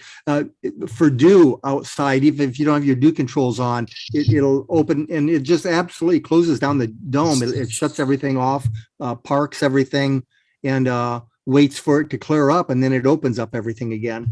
So this little guy is running 24/7. Yeah, because that's what I was basically getting at earlier. I mean, where's the safety on that? Because if no one's around, that's a lot of money sitting there to have something like that go south. Yeah, well, he's got that DNA thing on there, and I don't know exactly what it is. But if you look at all the eyepieces, all the cameras, the mounts, the scopes, the computer, all the filters have got these little labels on them that say it's protected via DNA. Also, there's cameras outside. So this is right next to another building, and there's a camera right over the roof. They need Robbie the robot in there to be. Yeah. So, I mean, to me, it's just. Well, this is very, very cool. It is. You know, this level of automation isn't for everybody. Some people like to just, you know, take their binoculars out, drag a little Dawsonian out, look there. And this is certainly the other extreme of that. But I mean, for the people that do like the technology part and just pushing it, this is really cool. It's great that you were able to work with them And, get them to this point, because I know they had a lot of equipment sitting there, but it hadn't been put to use, and you've at least got it where they can use it now. Now kind of figuring out how they will make use of it is probably the next step. But yeah, kudos to you for working on this, and it's kind of a plus that they're giving you a little bit of money, and you've been generous enough to pass it on to the QCAS. So thanks for that too. Yes. This level of automation is what the professionals want. Yeah. So going in reverse, you park the mount here, and you can see the scope moving on the little camera. So I was going to ask you, Jeff, precisely that. So if you do this in the incorrect sequence, is there fail safes that keep you from screwing it up? Like, can you close the roof without lowering the pier? No. No, I've seen it. The telescope, it does extend up above the level of the. Yeah. So there's only My point is, if you try to close the roof, you can't. the scope is still there. It won't let you do it, right? You can't. There's pressure switches for the mechanical operation, but when you press close, it has to lower the mount before it closes the roof. When you press open, it has to open the roof before it raises the mount. And that's all done on one button, and I can show that here in a second. But I'm going to go ahead and do that Preset then. sequence. What's that? Preset sequence. Yeah, exactly. So when I go over here to the dome, again, if it doesn't drop the driver, that's the only thing that's kind of kludgy about it. Sometimes it drops the driver and you have to reset it. But so I actually left the mount on, but I did park it. So I'm going to close by hitting the close button. And you can see the scope is dropping now.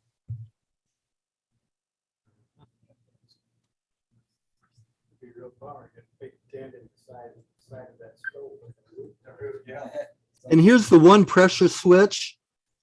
And you can see up to the top left hand, there's pressure switches here, and there's one over here. And I think there's not one over there. They're all on this side. And there's one on, to my back, our back. I like that dew shield. Yeah, I did that because I was worried if with any rain that it might drip on the objective. So there's a piece of foam that was laying on the floor. I just taped around there. And as soon as we get that cover that they're talking about, that's coming from the same place that we got our mounts from, the deep sky.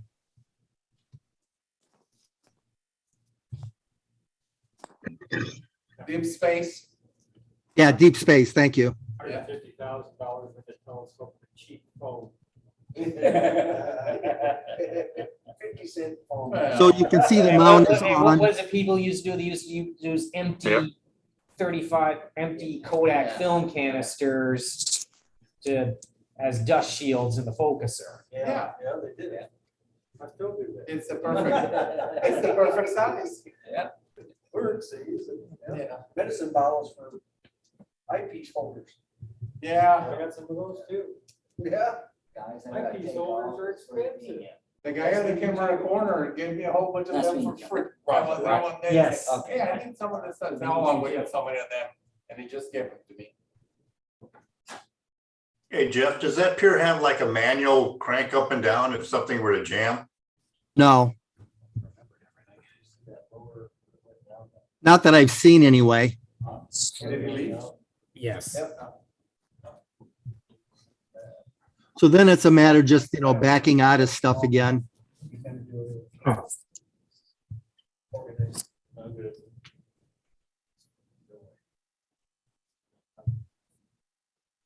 You can transfer your images from that computer to your computer somehow. Right. There's a little right here. Okay. Yeah. Or this is the telescope, and this is my personal computer. Cool. So yeah, it's pretty nifty that way. And turn off the lights. Get out of there. Before you disconnect, can Yeah. you run event viewer on that? Do what now? run Event Viewer, Windows Event Viewer? I would imagine so. Where do I find it? Hit the question or the search magnifying glass and just type in Event Viewer. And then click on that top left blue bar. Other left. Oh, well. And then go to Windows Logs, expand that on the left. Then go to Security.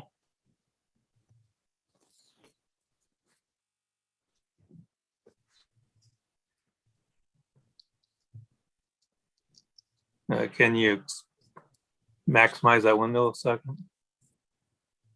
And the keyword, make that field a little wider. That first one. This Expand that first.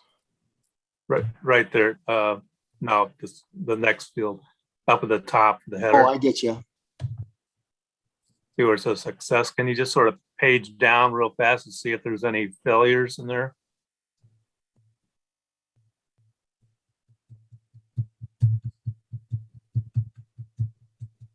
Which failures are we looking for? Are this like?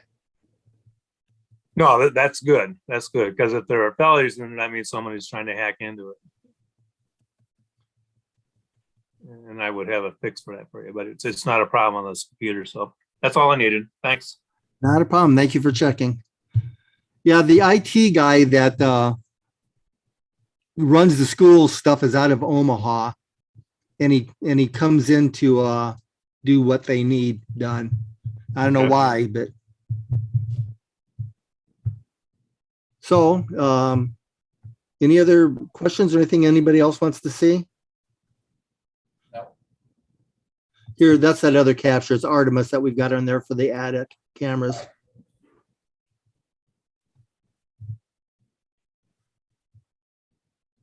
Yeah, maybe what you could do is schedule a presentation when it's dark out and actually do a little photography with us. Yeah, that'd be fun. Anybody that wanted to do that. As a matter of fact, we could do that from Menke also. Any of the nights that were out there for public nights. That might be cool too. Yeah, I'd want to double check the internet there. The reason I'm doing this from home is I got a little bit worried about not being, being kicked off or something at Ambrose and then having to drive out to Wilton to do the rest of it. So that's why I stayed at home. So anyway, then. So one more question. Oh, go ahead. So what if you have two people trying to access it at the same time? What happens? First come, first serve. So once you're connected, nobody else can? Yeah. Can you tell who's connected? No. Yeah, those both are kind of unfortunate. But like I said, there's only two other people. Actually, there's only one other person that has remote access. There's a total of 3 of us that have access to be able to log into the computer. So Grant, the guy that got me involved, he came and talked to the club a few times. He can't remote access in. He can go out to the observatory, and he's the one that started up the computer for me tonight. So Grant can go in the building and work on it. And of course, if he sees the computers running, he knows better than to do anything. So Rick Beckley is the high school science teacher, and he does use the scope for visual once in a while. And he does have access to remote in because he does want to learn some of this stuff. But their problem is if I have to be up at 5 or 6 in the morning to get ready for school to teach, do I want to be staying out till midnight, 1, 2 o'clock in the morning to image and have pictures ready for 6 a.m.? So that is kind of one of their dilemmas. So therefore we are involved.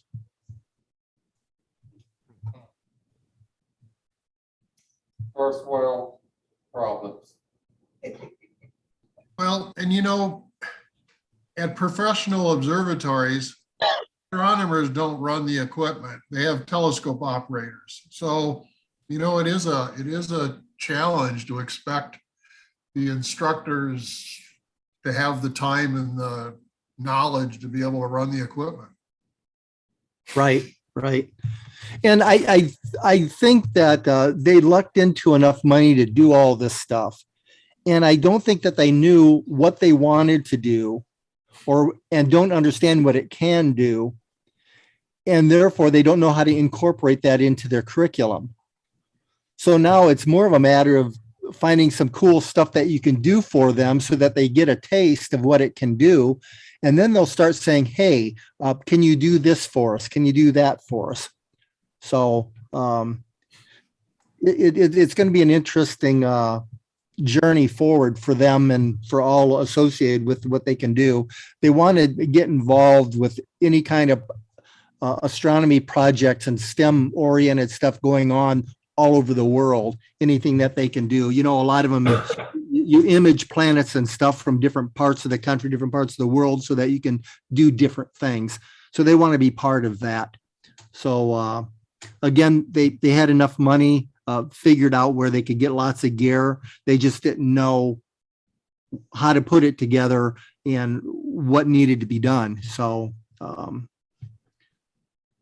they had the gear for almost 3 years before I got involved with putting it together for them.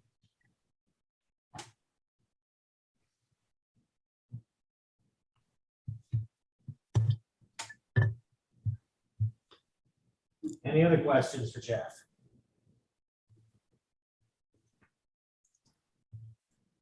And of course, you don't ever want to do a shutdown because you can't get back in. You want to do a restart.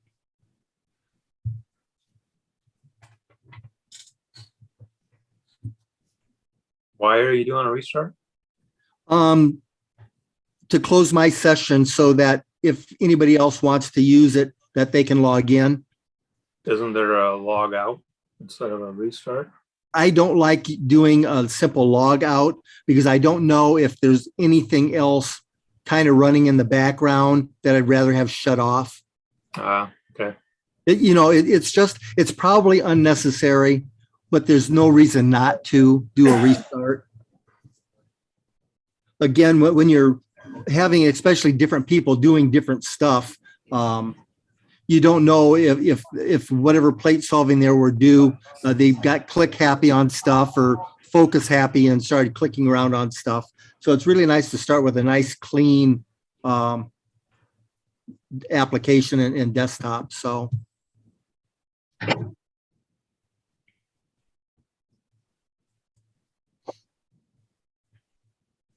Any other questions?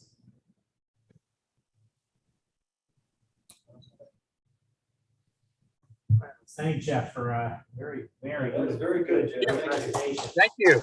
Thank you. Yeah. A lot of fun. Very good presentation. If anybody ever wants to go out here, I'm going to go ahead and disconnect from here too now. Stop sharing. If anybody ever wants to go out to the observatory or wants to just get together and log in and have hands on themselves, please feel free to do so or to get a hold of me. A number of people I've talked to would like to learn this well enough to be a backup for me. Because again, what the goal is here is charging Wilton School by the hour if they need stuff done.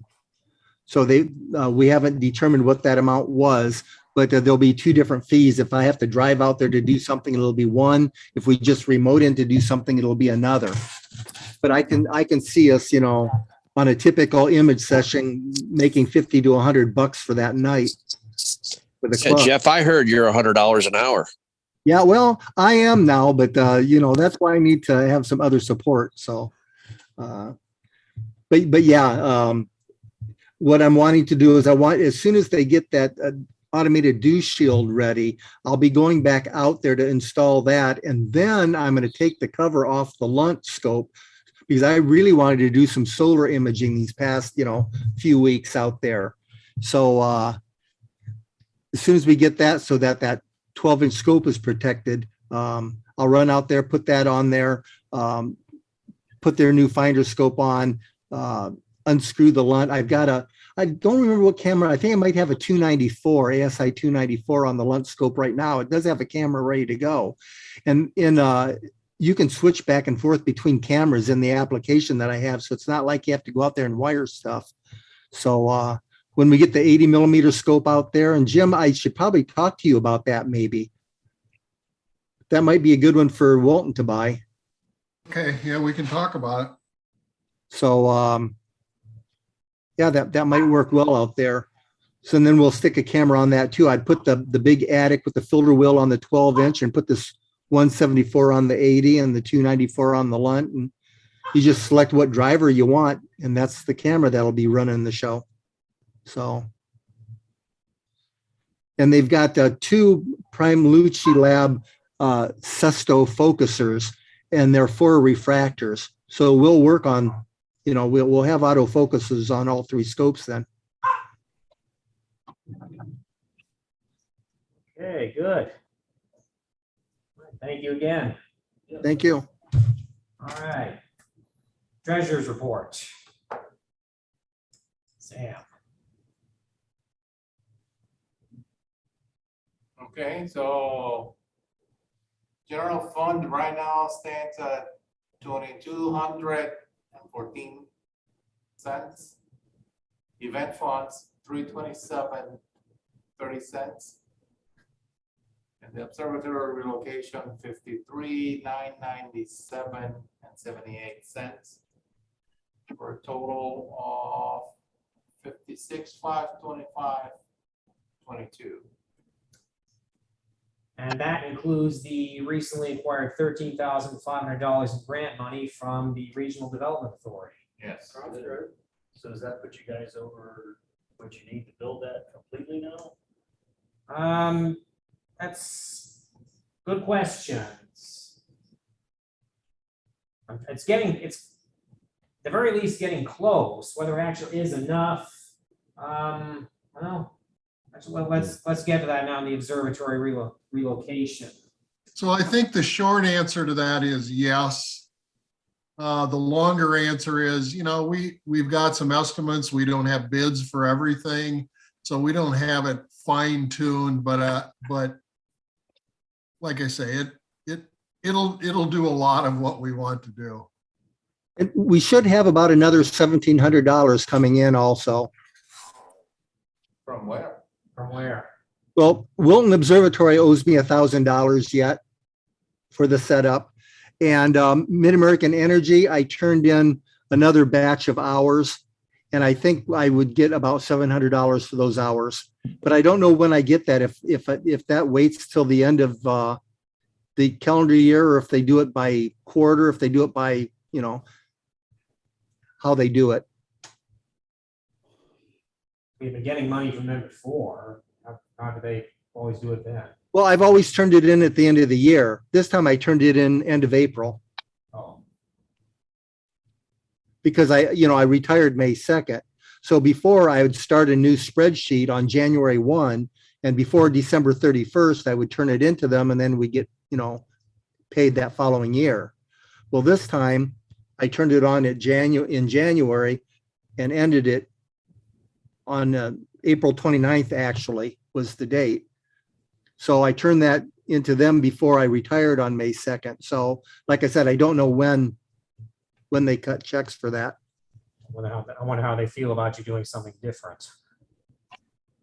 How do you mean? Some people don't like things being done differently.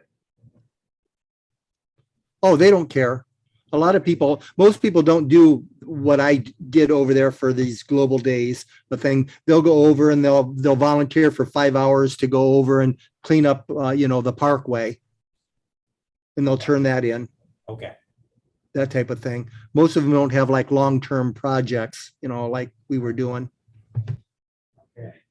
Hey, Jim, do you have the permit already? Yes. Oh, you're muted, Jim. Okay, yeah, we applied for the permit. They turned that around pretty fast. Jeff it came to our post office box. Jeff picked it up, gave it to Mike so that, Mike could assure the contractor that we had the permit. Well, no, the reason why I'm asking is I have not seen the check cleared. So I don't know. Well, I tried to get a hold of the, I'm perfectly happy inspector- if they want to give it to us for free, but, you know, that check is out there and I haven't seen it come through the credit union. Yeah, just put a stop payment on it. You already got the permit, so what the hell? Do you want to go back and finish up the treasurer's report before we get into the observatory stuff and we can vote to approve that? I think that's about it. Thank you. Yeah, you got to the total. So do we have a motion to approve the treasurer's? So moved. We have Cecil moving. A second. Byron seconds. All in favor? I- what was the grand total? I have $56,525.22. Correct. Okay. All right. All approved? It's- All in favor? Okay. Yep. It's approved then. Yeah. It's amazing to me that our small club would ever even have that much money at any time. Well, all we had to do was ask. Well, But it's not from fees, that's for sure. Well, of course, we had to have Jim's fancy footwork on his way he documentation. So that's for sure. Hey, I helped a little too.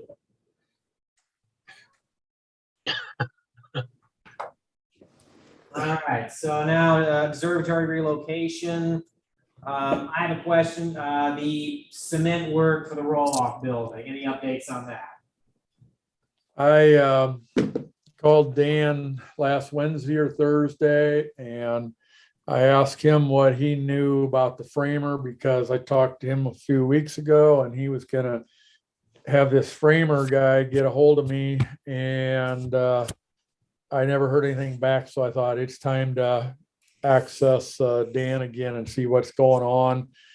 And I pretty much figured what was going on. He got busy and we're put on the back burner, but I started putting a little pressure on him, and I said, we were told that you were going to try to get it done by the end of June. And now he tells me that he can get it done, but it's probably going to be the last couple weeks of July. And he's short of forms because he's got 2 other cement foundation jobs going. So it's not that he can do it sooner. It's just he's going to be short of some forms too.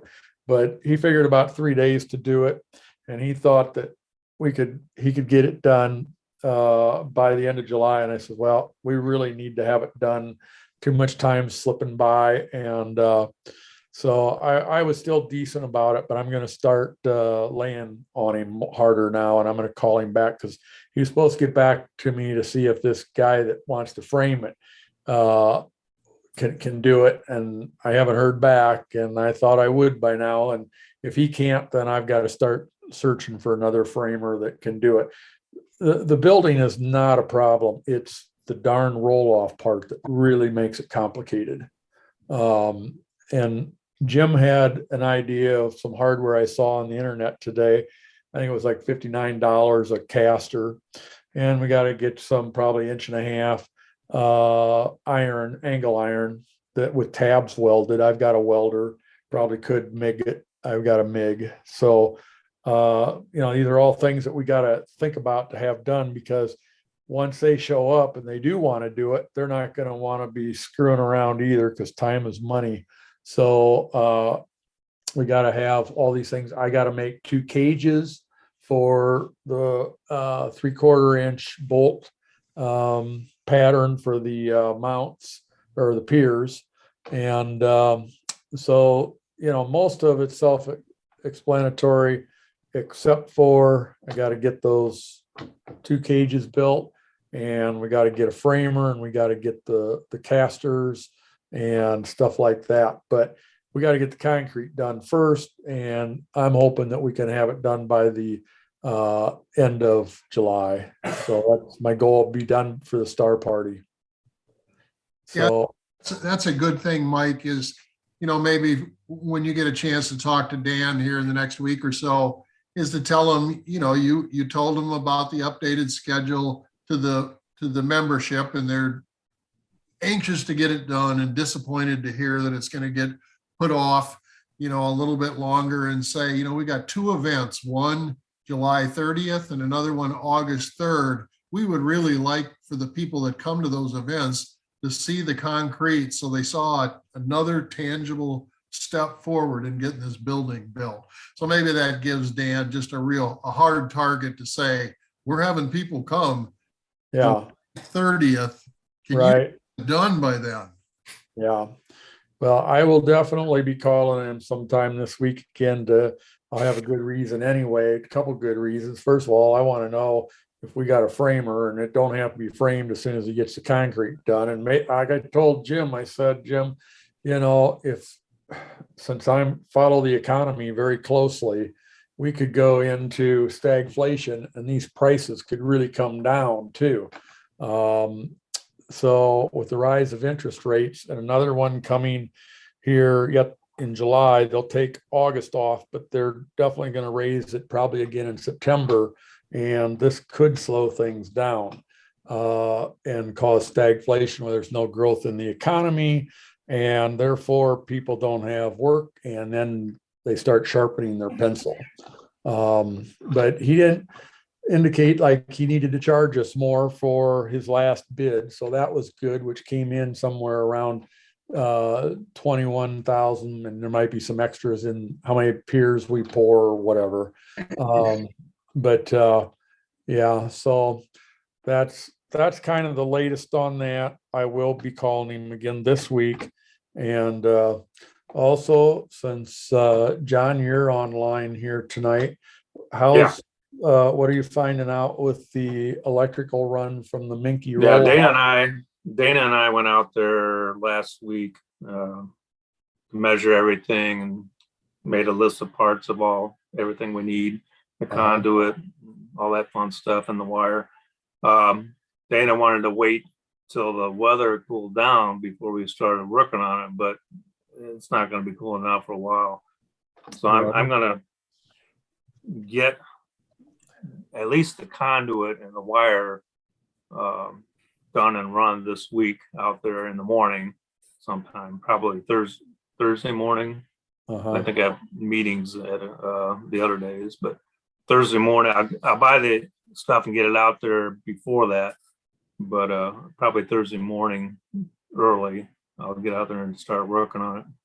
So are you planning on trenching it in with a knife machine? I'm going to go down to K&K and see what they have for a trencher and just rent one.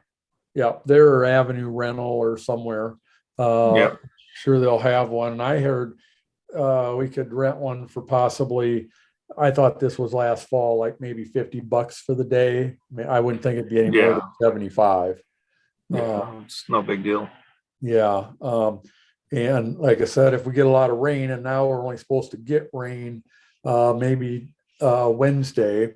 So if the ground gets too soggy, I've never run one, but I'd imagine if it gets too soggy, it'll probably drag. If the consistency of the ground is just right, it'll probably go right through it to trench it a couple inches below the surface. Did you see where the conduit was coming out of the outside of the building to feed in? And then, okay.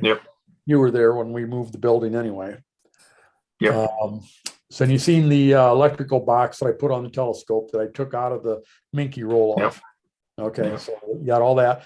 So yeah, I think you just have to move the box over to the right pocket and then drill through a vertical stud and then run the wire down that goes, because it's in a different pocket, that goes over to the mount. Right. Yeah. So I don't know where you hook into the Menke roll off, but there's a box in there, I know. There's you can see where the cable comes in to the building there. We're going to just tie into that and go straight over to the wall and then down outside the wall and underneath all the way down to the dome. Yeah, excellent.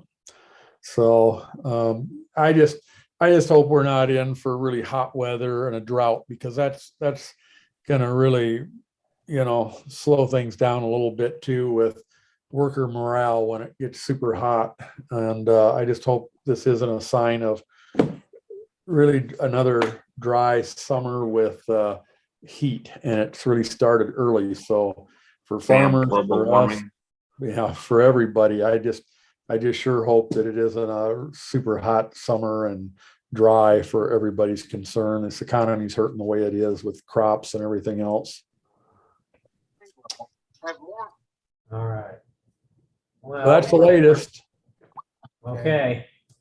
And it's only a few minutes till 9 o'clock. I can make a motion to table, unless something has any urgent, I'd like to make a motion to table any additional business until the next meeting. I would second that. I think we have a motion from Byron and a second from Jeff.